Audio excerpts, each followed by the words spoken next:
Olá, União Brasil Especial deste sábado já está no ar. Você vai ver como a Secretaria de Justiça do Ceará monitora 24 horas por dia todas as unidades prisionais do estado. O bioma da Caatinga pode se tornar oficialmente patrimônio nacional. Propagandas políticas das eleições do ano passado ainda podem render multas a candidatos e partidos em Fortaleza.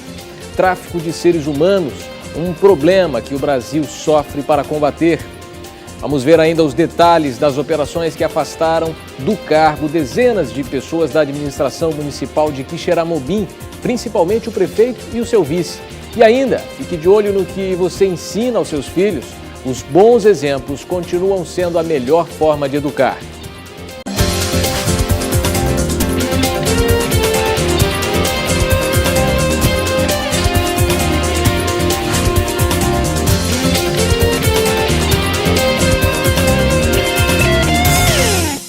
Muito bom dia para você, eu sou o Richel Martins. O Ceará tem hoje quase 20 unidades prisionais e para garantir o controle e evitar rebeliões, você vai conferir como a Secretaria de Justiça do Ceará monitora essas unidades 24 horas por dia. Acompanhe. São 566 câmeras divididas em todas as unidades prisionais do Ceará.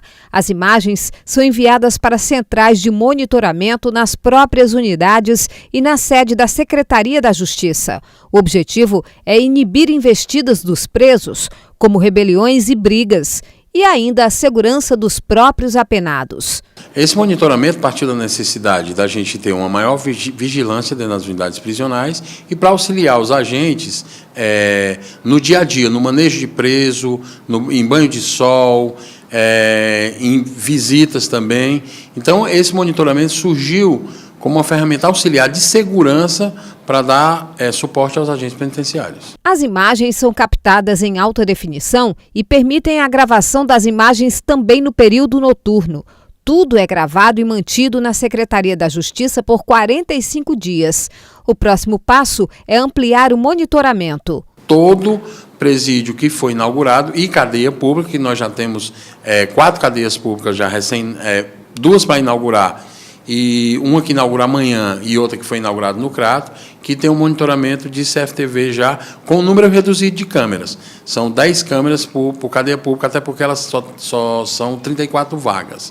Então, são 10 câmeras por cadeia pública e há um projeto de ampliação das unidades mais antigas, que o monitoramento tem poucas câmeras. Para este advogado, o monitoramento interno de câmeras é válido, mas precisa de material humano especializado. É evidente que a utilização das câmeras, se houver a figura humana trabalhando e analisando essas imagens 24 horas, pode evitar uma rebelião. Mas não é só isso. Precisa isso ser bem distribuído, precisa haver um trabalho tecnológico disso. É evidente que se essa câmera não ficar bem protegida, o preso da sua cela ele pode jogar algum instrumento e vir a quebrar essa câmera. No final do mês de abril, comemoramos o Dia Nacional da Caatinga, o único bioma considerado exclusivamente brasileiro e, claro, é predominante aqui na região Nordeste. Na Câmara Federal tramita uma PEC para transformar a Caatinga em patrimônio nacional, como é o caso da Floresta Amazônica. Este é o único bioma exclusivamente brasileiro, segundo espaço natural mais urbanizado e populoso, ficando atrás apenas da Mata Atlântica. A Caatinga é um bioma que é 100% brasileiro.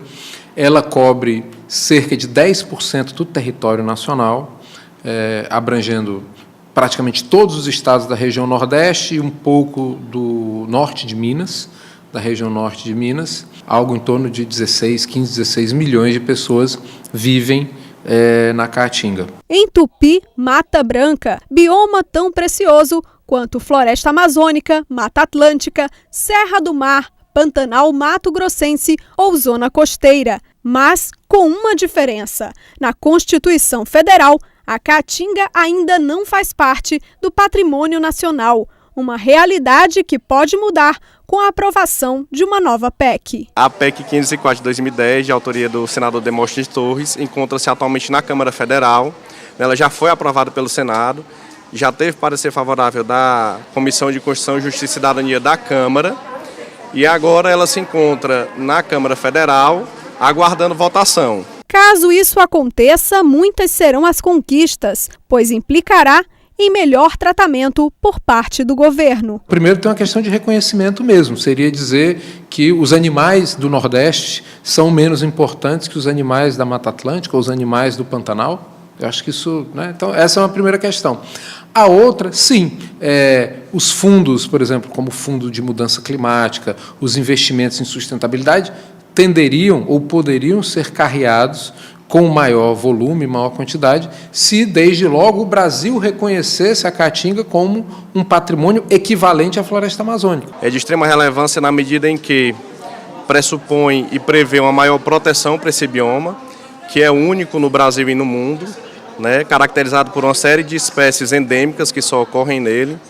E o que se espera é que com essa legislação mais protetiva, né, ocorra um aporte maior de recursos do governo principalmente federal. A cobertura original da caatinga já foi quase toda alterada por ação do homem. Atualmente, menos de 1% da área é protegida. A região enfrenta também muitos problemas sociais.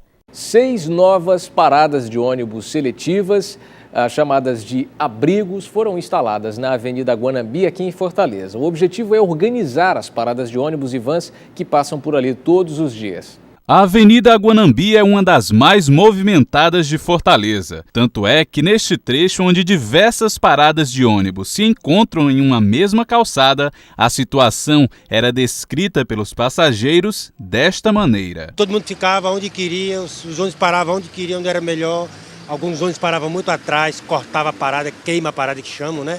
As Topic paravam onde queriam, demoravam o tempo que queriam. Esta semana, essas novas paradas, chamadas de seletivas, foram instaladas para tentar acabar ou minimizar todos estes problemas. Definiu-se um local para cada linha e necessariamente o ônibus tem que parar naquele local. Então o usuário pode ficar no ponto de embarque da linha dele e não vai ter que sair correndo de um lado para o outro para pegar o coletivo, e o motorista também sabe o local que ele tem que parar. Os novos abrigos também servem em um dia de chuva, como o de hoje, para proteger os passageiros. Ao todo, são cerca de 50 mil pessoas que passam por dia nas 22 linhas de ônibus e 2 de vans aqui na Avenida Guanambi.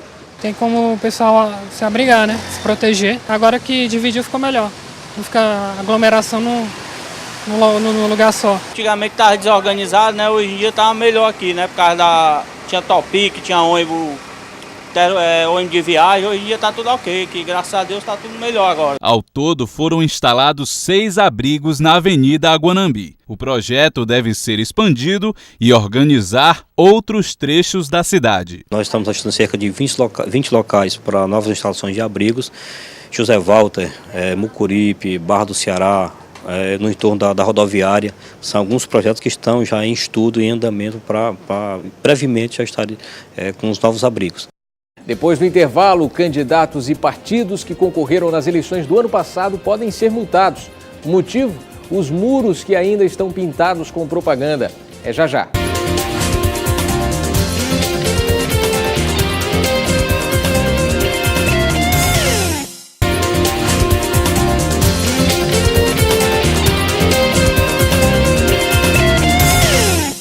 Voltamos com a União Brasil Especial deste sábado. Você já precisou entrar em contato com os serviços de atendimento de alguma empresa ou serviço e acabou sendo mal atendido? Isso se foi atendido? Muita gente tem o mesmo problema que você. E as denúncias contra os chamados SAC têm aumentado no DECOM Ceará. Os serviços essenciais e financeiros estão no topo da lista. Veja só. Eric veio à sede do DECOM Ceará para fazer uma reclamação contra a administradora do seu condomínio. Ele afirma estar sendo ameaçado. Eu estou com problema com a minha administradora que presta serviço para a Caixa Econômica, porque ela mandou 2 notificações para mim, dizendo que eu posso perder até o meu apartamento por conta que eu não comprei um controle. Só que esse controle não é para ser cobrado até uma mudança de portaria, que a nossa portaria é muito distante da outra. E eu falei isso em reunião, se eles não registrarem, eles agiram de má fé. E o DECOM Ceará está sempre assim, cheio de pessoas insatisfeitas com os serviços que contratam. De janeiro do ano passado até abril deste ano, foram registrados mais de 40 mil atendimentos. O órgão mantém uma lista atualizada com as empresas mais reclamadas. No ranking das 10 empresas mais reclamadas no DECON Ceará de janeiro do ano passado até abril deste ano, estão empresas de serviços essenciais como água e telefone, TV a cabo, sistema financeiro e comércio varejista. O segmento mais reclamado é o financeiro, né? Bancos, cartões de crédito e financeiras. Depois tem os produtos, né? A compra e venda de celular, aparelho de som, etc. Né? E nós temos também os serviços essenciais. Né? No entanto, o consumidor tem que fazer um juízo crítico, né? Porque muitas vezes o fornecedor é bastante reclamado, no entanto ele tem milhões de clientes, né? Enquanto outras lojas, né? Ela tem poucos milhares de clientes e é bem mais reclamado. De janeiro de 2012 a abril de 2013, a estatal Cagesse foi a mais reclamada, seguida pela Oi Móvel, Telemar, Comercial Rabelo, Banco do Brasil, Sky, Banco Santander, Claro, TIM Celular e Caixa Econômica Federal.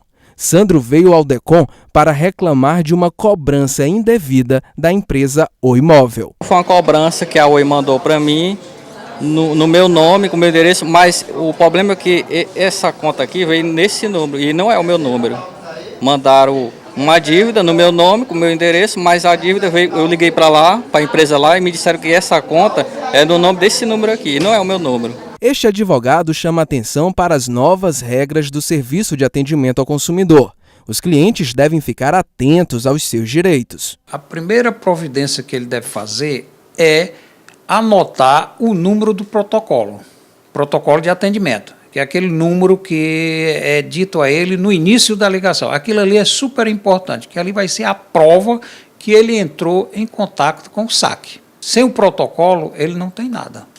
O tráfico de pessoas é um assunto que tem dado o que falar depois que ganhou destaque em novela de televisão. Ficção à parte, a verdade é que esta é uma realidade não só no Brasil, seja para fins sexual ou trabalho escravo. Veja aí na matéria. Não acontece só em novela, é real. O primeiro relatório sobre esse tipo de crime divulgado pelo Ministério da Justiça revela que entre 2005 e 2011, 475 pessoas foram vítimas de tráfico no Brasil, sendo 337 brasileiras vítimas de exploração sexual e 135 vítimas de trabalho escravo em países como Suriname, Suíça, Espanha e Holanda. Realmente já se ouvia falar, mas não se sabia que era tão sério e que realmente estava acontecendo com mais frequência. Inclusive, eu acho que as jovens, né, são as principais a serem enganadas. Eu já sabia que existia, mas as proporções são muito maiores porque há uma certa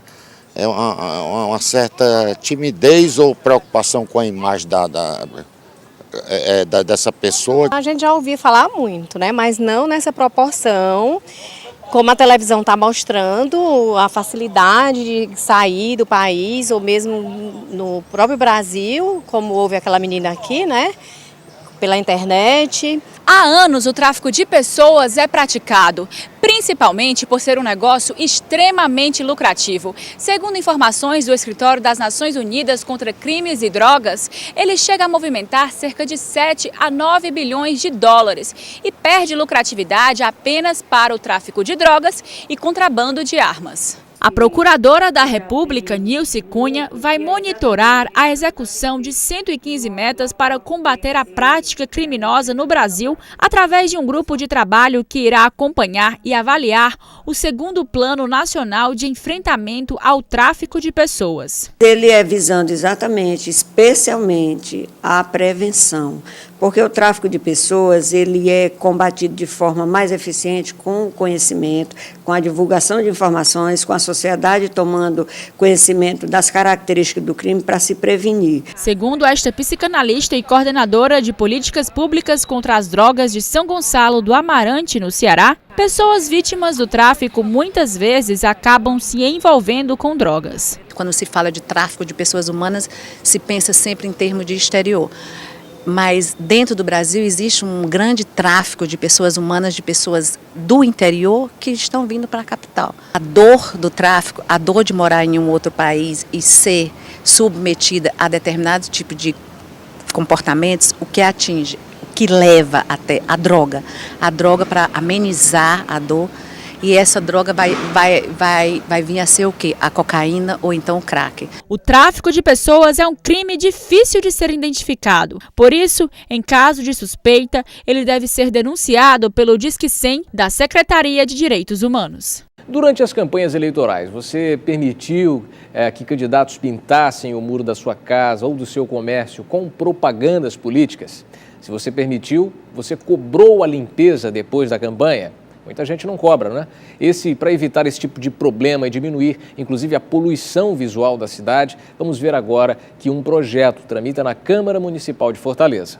Tramita na Câmara Municipal de Fortaleza um assunto que interessa à população e que interfere diretamente nas campanhas políticas. Propagandas dos candidatos pintadas em muros. O vereador pelo PT, Acrísio Sena, está com um projeto de lei para proibir esta prática. Fizemos isso com base em uma pesquisa que a Câmara realizou em 2012, em que 66% da população se posicionou contrário à pintura de muros. Tivemos pesquisando também outras capitais e grandes cidades como Curitiba, Goiânia, Campinas, já aprovou a legislação. Geralmente acontece assim, as equipes de campanha dos candidatos acabam conseguindo permissões para pintarem os muros e comércios, permissões dos próprios moradores, com a promessa de que ao final da campanha esses muros serão limpos. Como promessa de político já é conhecida e nem sempre é dívida, os muros acabam ficando sujos 6 meses depois, como podemos ver aqui. Essa promessa eu ainda estou esperando, né? Ela devia vir apagar e menos agradecer, né? Mas nem isso apareceu na minha porta. A coordenadora da Comissão de Combate à Poluição Visual da Secretaria de Urbanismo e Meio Ambiente de Fortaleza explica que até um mês depois da campanha, a responsabilidade de fiscalizar os muros pintados é do TRE. Após o prazo, a própria secretaria faz a autuação. Nós recorremos aos partidos e autuamos alguns partidos que nós encontramos pessoas dentro da sede do partido. Alguns não estavam com a sede aberta. Da mesma forma que existem multas para os partidos caso seus candidatos não limpem as paredes, se aprovado, o projeto prevê punições financeiras também. Eu acho que isso não leva voto a ninguém, nem tira voto de ninguém.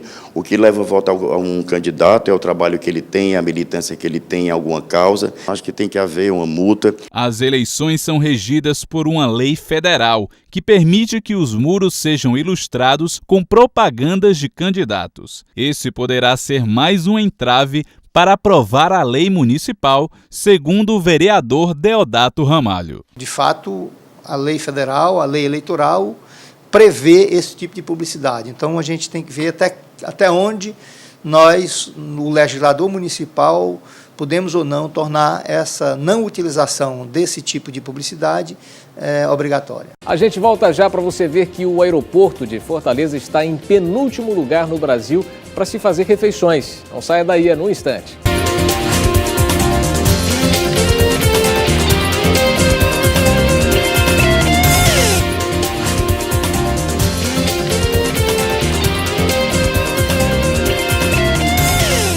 Já estamos de volta. Promotores do Ministério Público do Ceará e o procurador da Procuradoria de Crimes contra o Patrimônio Público reuniram a imprensa esta semana para explicar como foram feitas as operações Quixeramobim 1 e 2. Por conta delas, foram afastados o prefeito, o vice-prefeito e mais 26 gestores do município. Veja só. A entrevista começou com a apresentação das medidas adotadas pelo Ministério Público do Ceará nas operações Quixeramobim Limpo 1 e 2. Segundo o promotor de Quixeramobim, Igor Pinheiro, existem provas documentais que apontam para a fabricação clandestina de licitações. Durante os 2 mandatos do senhor Cirilo Pimenta e do senhor Edmilson Cruz, inúmeros gestores públicos acumularam desaprovações de contas no TCM, inclusive com várias notas de improbidade, sendo a grande maioria por ausência de licitações. Essas pessoas com essa vida pública pregressa negativa, na atual gestão, haviam sido novamente alçadas à condição de secretários municipais de Quixeramobim, com o aval, evidentemente, do senhor Cirilo Pimenta, que foi quem os nomeou. A Operação Quixeramobim Limpo culminou com o afastamento por 180 dias do prefeito Cirilo Pimenta do PSD, seu vice-prefeito e mais 26 gestores municipais.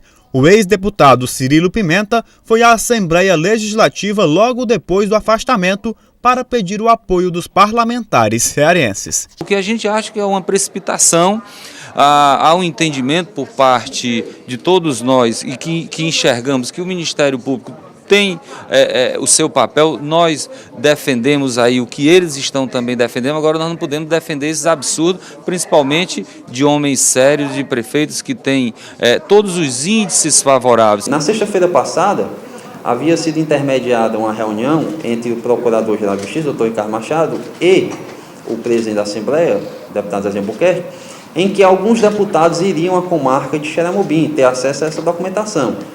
E lá estivemos nós, eu, doutor Maurício, doutor Plácido, doutor Epaminondas, e infelizmente nenhum deputado lá apareceu. O promotor de Quixeramobim divulgou ainda vídeos do momento em que os promotores fizeram a busca e a apreensão de documentos na Comissão de Licitações da Prefeitura de Quixeramobim, além de imagens de licitações sem assinaturas e com datas retroativas. Várias licitações foram apreendidas em branco, algumas com recados em cima dela, especificando o que faltava ser assinado ou preenchido, muito embora essas licitações já tivessem sido informados no site do TCM como finalizadas. Então, não se está aqui fabricando nem criando fatos. Ao contrário, o que era criado eram as licitações em Xeramobim. Lá sim é que se fabricavam documentos. Fortaleza ficou em penúltimo lugar em uma lista dos melhores aeroportos brasileiros para se fazer uma refeição. 11 aeroportos fizeram parte desta pesquisa, que você confere agora. Chegou a hora de viajar, mas alguns passageiros acabam chegando mais cedo para evitar perder o voo. Neste meio tempo, é comum se fazer um lanchinho. Uma coxinha, por exemplo. No Aeroporto Internacional Pinto Martins, ela sai em média por R$ 6,00. O preço pode assustar. O mesmo alimento pode ser comprado fora do aeroporto por R$ 1,60 ou R$ 2,00. O diferencial no valor pode ter sido um dos fatores predominantes para deixar o aeroporto de Fortaleza em segundo lugar em uma pesquisa de insatisfação quanto à qualidade das lanchonetes e restaurantes nos aeroportos do Brasil. Nós acreditamos que a pesquisa ela tenha sido levada, né, para uma avaliação negativa do aeroporto do ponto de vista do número de opções que nós temos no aeroporto hoje. E aí, com relação a isso, nós estamos muito tranquilos, porque o aeroporto, estaremos antes da Copa das Confederações com novas opções de alimentação no aeroporto. Pelo menos são 4 opções a mais, né, que teremos. Dessas 4, 3 garantimos que estarão já disponíveis antes da Copa das Confederações. Os turistas parecem não notar tanto a diferença, principalmente quando comparam os preços com os de São Paulo. O aeroporto de São Paulo, por exemplo, o valor é muito maior do que os preços praticados aqui em Fortaleza. Tá? Então não achei assim, eu achei até melhor do que São Paulo. Mesmo assim, na pesquisa, o Pinto Martins só está melhor do que o Santos Dumont, no Rio de Janeiro.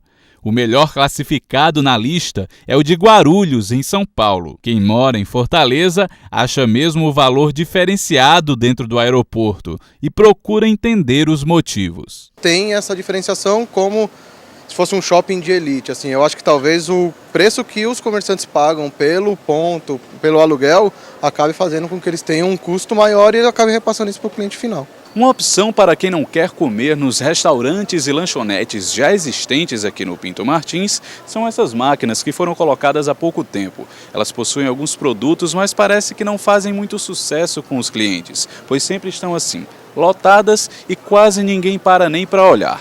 Por isso mesmo, a Infraero está pensando em instalar aqui no aeroporto um restaurante com preços controlados e assim tentar aumentar também a concorrência. Uma lanchonete, que também chamamos de lanchonete de preços controlados, que também vai estar sendo instalada em breve aqui no aeroporto, onde a Infraero tabelou esses preços para que pudéssemos ter opções mais baratas para o cliente e aí se gerar dentro do mercado uma concorrência no sentido de baixar os preços da média do mercado.